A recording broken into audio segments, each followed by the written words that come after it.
Alors, dans cette vidéo, je vais vous parler de tout ce que l'on va pouvoir mettre en place pour vous accompagner dans ce programme de 21 jours. La première des choses, comme je vous le disais dans la vidéo précédente, c'est la bienveillance et le respect de vous-même. C'est-à-dire le bon moment, le bon endroit, le bon timing, en fait. Par exemple, si vous n'êtes pas en capacité de faire une méditation où vous allez voir vos émotions négatives, par exemple, ou des choses qui sont un peu comme ça inconfortables, ne vous forcez pas, surtout pas. Le but du jeu, c'est que ce programme vous apprenne à vous faire du bien, car votre priorité, c'est vous. Et ça veut dire aussi que vous êtes responsable de votre bien-être. On ne va travailler sur des émotions euh, qui ont des choses à nous dire, que si on sent que c'est le moment de le faire. Mais aussi, ça veut dire que voilà, je suis responsable de qui je suis, de comment je me sens. Donc aujourd'hui, de quoi j'ai besoin. Première chose. Donc on respecte son état du jour. Il n'y a pas d'erreur, il n'y a que des essais. Et on est bienveillant envers soi-même. Ensuite, l'outil qui va vraiment être intéressant, c'est ce qu'on appelle le journaling. Alors ça, qu'est-ce que c'est? Eh bien tout simplement, vous allez pouvoir prendre avec vous un cahier qui va ne servir qu'à ça.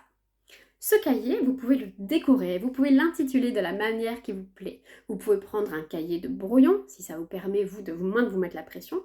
Ou vous pouvez vous acheter un cahier qui est superbe. Faites-vous plaisir. Ce cahier, ce sera un petit peu votre livre de chevet, votre cahier de chevet.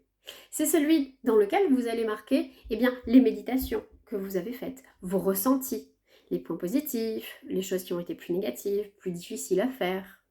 Voilà, toujours avec bienveillance, neutralité. C'est juste un journal d'observation. C'est votre journal d'explorateur. Et vous allez explorer la méditation.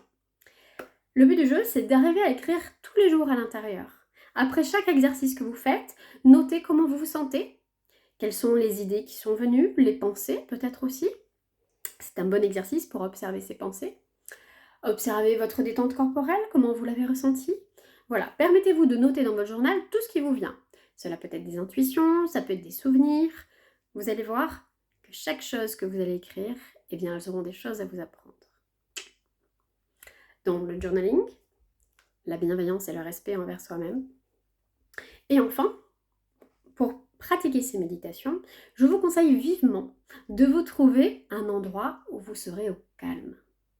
Un endroit qui vous permettra de vous installer en tranquillité sans avoir peur d'être dérangé. Donc pour ça, ça veut dire quoi? Ça veut dire qu'il faut trouver le bon moment. Pour vous, le bon moment pour méditer, c'est quoi? Est-ce que c'est le matin, en buvant votre café, pendant que toute la maison dort encore? Est-ce que c'est après le repas, quand vous êtes bien rempli de nourriture? Attention à la somnolence malgré tout. Est-ce que c'est au contraire en plein milieu de l'après-midi, quand les enfants sont occupés ou que les amis sont... Voilà. Ou encore le soir, après la douche, avant la douche. Voilà. Trouvez le moment qui pour vous est le plus confortable. Et en fait, votre moment à vous sera celui qui est parfait.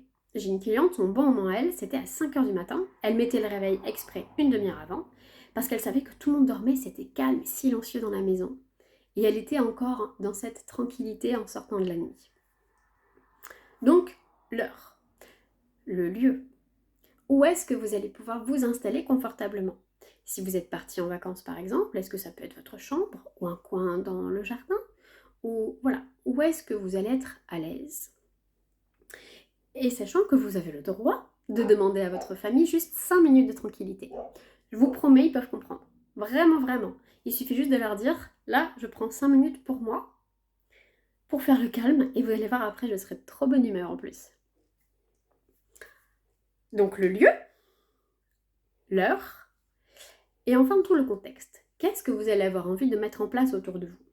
Par exemple, si vous suivez les lives, les vidéos sur le téléphone, est-ce que vous souhaitez avoir un casque? Des oreillettes?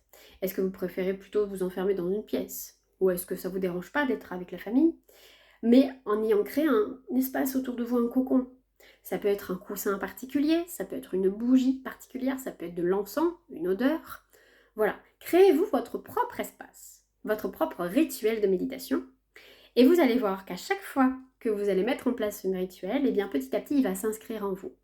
Par exemple, moi, il y a des odeurs directes ou une musique, ou alors justement mon banc de méditation. Dès que je suis assise dessus, pouf, il y a mon cœur, mon corps et mon esprit qui se disent « Ok, c'est bon, c'est parti, on peut méditer, je suis prête. » Voilà, et tout ça, ça va vous permettre de créer un environnement propice au calme et au retour à soi. Ok?